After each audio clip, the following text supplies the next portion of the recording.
Mình ngал cửa thêm ý bởi tiên.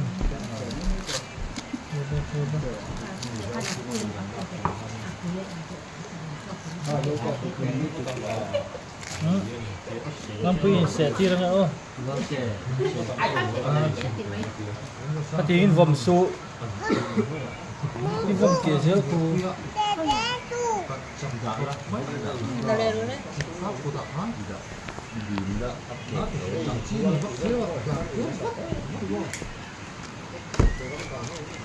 Cuối.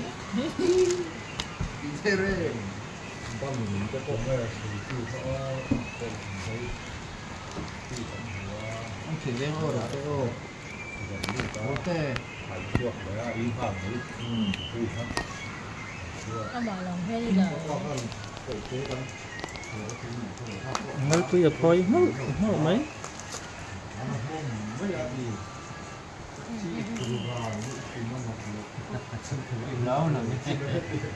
Ô kêu kìa, bạn ơi anh chỉ bạn làm tốt nữa.